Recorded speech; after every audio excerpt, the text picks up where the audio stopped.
Hi there, a very good evening to you, and welcome once again to the Dr. Love Show right here on Shine TV. I am Na Ashoko Ajay, and I will be the one to drive you through for the next 30 minutes. And on this show is the only place where you can find solutions to your love problems.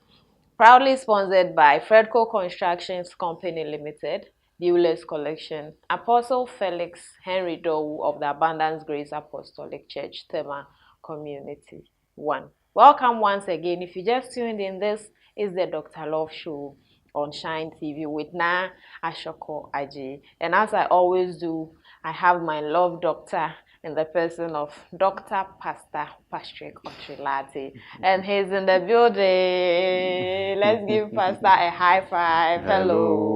Hello. Hi, everybody out there. Good evening, Pastor. Good evening. I hope you are keeping well. By his grace. We thank How God. do you do, sir? How do you do?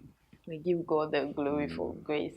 Like we always do, we take a story for the day, then we see the possible ways God can use us to digest into the topic so that whoever brought it out there can get solutions, and whoever is about to encounter or also encountering that has not been able to reach out to us will get solutions to it. Sure. So right for today's story, I want to read the story so that we take it on from there. Sure. Quick. Sure. Okay, so today's story, dear Dr. Love, my 34-year-old brother has inherited our father's destructive habits, excessive smoking and drinking. As a hard-working mechanic, driver, and a farmer, his lifestyle is perilous, especially when driving. His partner has expressed concern, and we siblings are worried sick. We dare not mention his smoking to our mom, fearing her reaction. She already cries about his drinking. We are desperate to help him change. Parents, please be aware that your actions shape your children's behavior. We want to support our brother in breaking this cycle and embracing a healthier life. So there's a man in the picture that is a very hard working mechanic, driver, and a farmer at the same time that has inherited his father's destructive behaviors of smoking and drinking excessively. Wow. Driver Dianca, drinking excessively for our home. You just endanger your life one of these days. It's touching. But then so this means it was one of his siblings who wrote this story, Exactly. trusting God that he or she would find or help the brother find a solution. Yes. But it's quite funny because in the story, the sibling who wrote the story said they feel their elder brother inherited the father's attitude. He inherited. I'm just wondering what makes them think their senior brother inherited it. Because again, the person stated it in the letter that they feel that the brother learnt it from the father, which means that maybe whilst they were growing up, they saw their father doing it. And this is also a caution to most of the parents out there, or all parents out there. See, whatever we do at home, we have to keep it at the back of the mind that, or our minds, that we have a higher possibility of transmitting it into our kids. And this is the same thing that has happened to this young man. Now, when it comes to drinking and smoking, aside the spiritual aspect, which could be there, because you see, there is something known as patterns that run through families. And again, we are having this discussion from the premise of Christian principles and values. Okay, so when you study the Bible carefully, you would understand that, or you notice that in Genesis, something very similar happened in the life of Abraham, and then it ran through his children.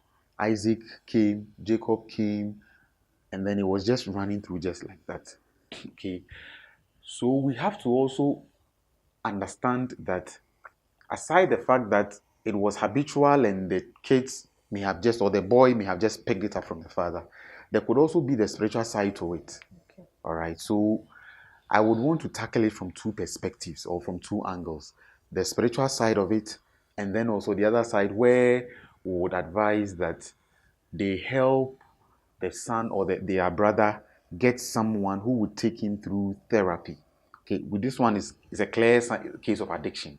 The boy is addicted or the man is addicted to smoking and then Drinking drinking. excessive. So there is a therapy or there are people who could help him go through it. Scientifically, there is a way to handle it. Okay, so they would give you some injections that would make the smell of the alcohol so bad and all of that.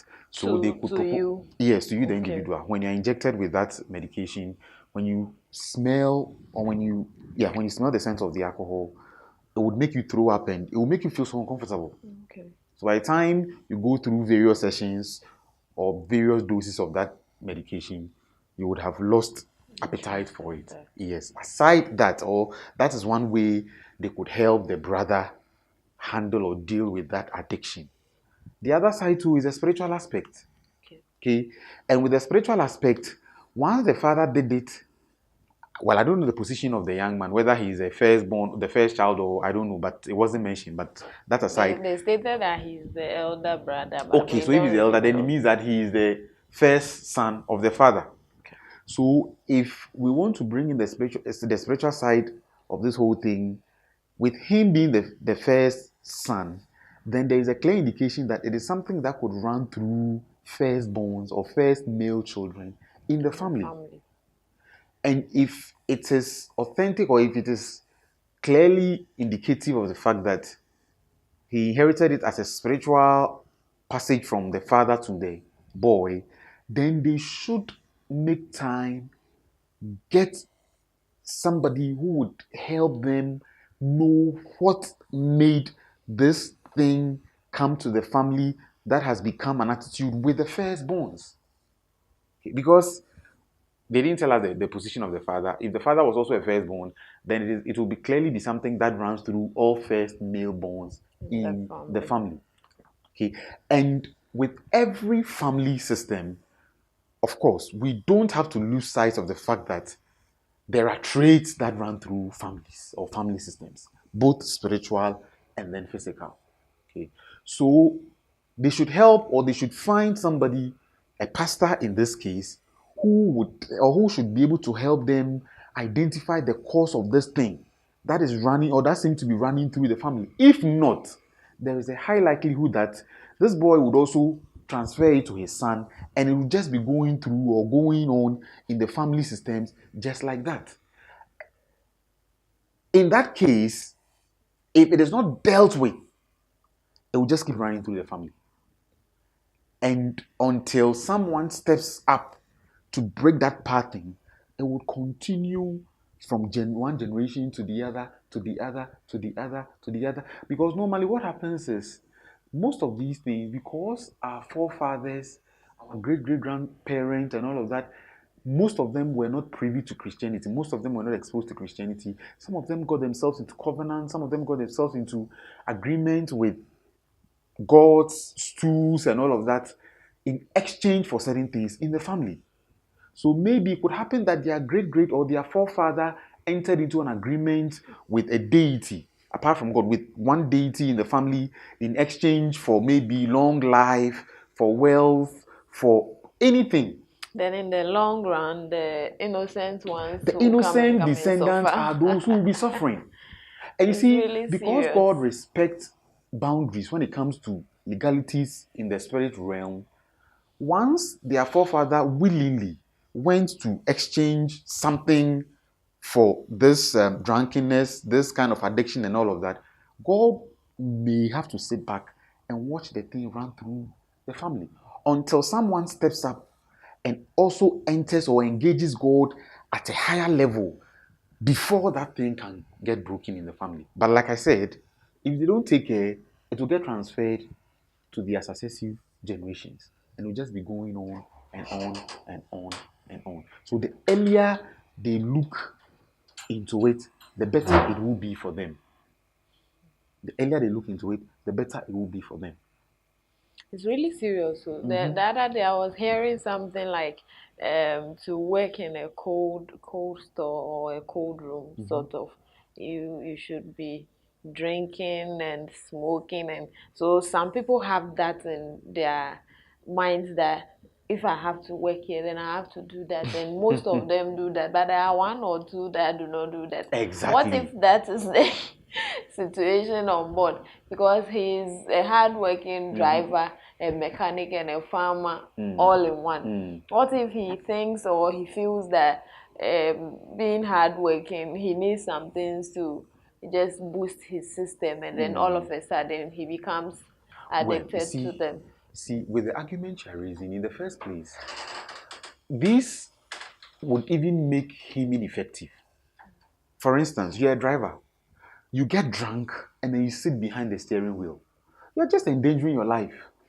And even those who would be with you at that point in time whilst driving, you just be endangering your life. So I don't see anything that would justify a driver to drink to stupor and then sit behind the steering wheel and then drive. You're a mechanic. When you get drunk and then you get onto someone's car to fix, what proper work will you be able to do on the car? Eye clear. See? His So eyes will be clear. it's difficult to let any normal person come into agreement with the fact, because look again, you smoke, you drink, these two things, look at the health implications of these things as well. In the beginning, like this, I don't really think they pay attention to the health implications, so because I can sit down and know that this one that I'm doing, and two wild, I don't Habits, know, then you join them you just put together. the two together, drinking, and because drinking alone has its own effect on your body. Yeah. Then you add smoking to it. These two activities or these two habits, putting the two together, you are just in fact you just set a date for your barrier, because in no time your liver is going to get affected, your organs are going to get affected, and it would also bring a whole lot of cost and all of that. It's just going to damage your health. Okay, so again, like I said earlier, if there is no spiritual side or there's no spiritual angle to it, and they would just want to look at the medical aspect or just the physical side to it, they should help the brother go through counseling. They should help the brother go through, how do you call it? There's a word they give to it. They help people with addictions come out of these addictive habits, and they reform them to Okay. become better people. They should get somebody who would be able to help. Rehabilitation center or Yes, something. they have these rehabilitation centers they could take him to, so that they can help him go through the rehabilitation process, so that he puts aside, because if he's as hardworking as they mentioned in the letter, then it means that if he's able to put aside these habits, it's going to make him more productive. It's going to make him more, how do you call it, profitable. But the problem will be if he thinks that these are what will boost his system to be able to do the hard work. That will be Well, where the well, problem lies. I think probably he would draw that conclusion out of lack of knowledge. Okay, because he wouldn't be well informed. Because if you tell me that you'd have to drink till you are drunk, and when you get drunk, it would make you more effective, where is the data to prove this assertion? That drunkards are more effective than those who are of clear minds. Where is the data to buttress the assertion that when you smoke heavily, it would make you more productive? On the And contrary, there is enough data to prove that when you drink heavily and you smoke heavily, you shorten your lifespan. some of them say those that smokes, they mention that when you smoke, you don't get a lot of the smoke in you, but the third party is the one that has the feel more. I'm just wondering where they got all these misconceptions from. Of Their course, there's own a quotations. yes, there's a third party effect and all of that. But you see, you are the one inhaling the thing. It is going directly into your system. It is the excesses you only bring out to the public. Okay, so I think sometimes we should also take time to really educate our people out there on the implications of some of these things, and these misconceptions need to be corrected. These misconceptions need to be corrected. At the long run, the severest effect is going to come to you, the person getting yourself involved in it. You are the one into the act of drinking. You are the one into the act of smoking. How do you expect your heavy drunkenness to affect someone? Look, with time, his effectiveness is going to drop, his productivity level is going to drop, and on top of it all, his health is going to get worsened. So, whoever wrote this letter on behalf of their brother, it's one of the two. If it is spiritual, they should get a pastor to help them break that chain, that path thing that seemed to be running through the family. Because once he inherited it from his father, if there is a spiritual side to it, then it means he's going to also transfer it to their firstborn, and it will keep going on until whatever deity they entered into this agreement with is satisfied. If not, there's not going to be any solution to it, and it's going to just run through the family. And those whoever wrote the letter should also be cautious, should also be careful, because if they don't take care and learn from what is happening to their brother, they are likely to also fall victim to this habit.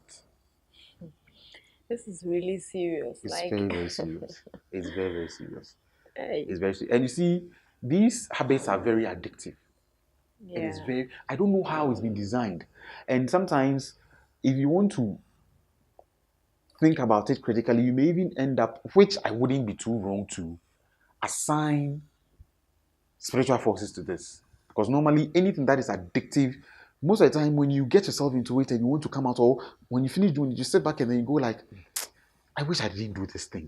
Which would clearly be indicative of the fact that it is beyond your control now. There's something that is pushing you, there's something that is forcing you to get yourself into that thing. Because there are some that like you can see and you are aware that this one that I'm going to do, this is what will happen. Exactly. But you put the danger aside and then And then go you, in, you then you go later into you it. come out. And then you regret. Sometimes after you are done doing it, you come and then you weep and you cry. And if you're a Christian, you'll be asking God for forgiveness. You'll be doing all the repentances and you show all the remorse and all of that. But you later find yourself doing it again. Do you get it? So maybe one of these days you should have to find time to really talk about addiction and then how to break addiction and all of that. But this brother really needs help. And I believe that if the family would be able to apply one of these two um, um, views we are sharing, it will go a long way to help him. He has to be sat down and spoken to. You have to sit down and talk to him. First child, you have to be an example Yeah. to the younger ones coming up. They have to look at you and say that our brother has been able to do something and we should be able to look up to him so that his life will challenge us and all of that. In worst case scenario, you are even a male child too. Exactly. I said the responsibility is on you, You and those see? after you are females. Oh, Exactly. come on. So he should be able to make his life a good example for his younger siblings to look up to, be inspired, and wish and hope to be like him. Not the other way around. Not the other way around. What more can we say? God should help all of us to stay away from things that will get us to become addicts of in the nearest future, that will bring a lot of problems Yeah. to us, to our immediate family, and to the world at large. So, thank you so much for Most taking welcome. time to speak to us always. And we would love to appreciate Apostle Felix Henry Dowu of the Abundance Grace Apostolic Church for always holding up the Shine TV studios high, and Bueller's Collection, Committee 2 Tema, opposite the Santa Barbara School. Now, Fredco Constructions Company Limited, they are our proud sponsors that are making it possible for you to be able to view us on Shine TV all the time. Big appreciation to Shine, Mr. Shine, for giving us the platform to also educate you. We would love that you share. As you share, tell somebody to also share, to follow, to like. That is how best you can push the channel. God bless you so much. Keep logged on Shine TV as we bring you more educative, more interactive, and more entertaining content. This is the Dr. Love Show, and I am your host, Na Ashoko Ajay. And I did this with Pastor Patrick Otrilati, the Love Doctor. Stay logged on.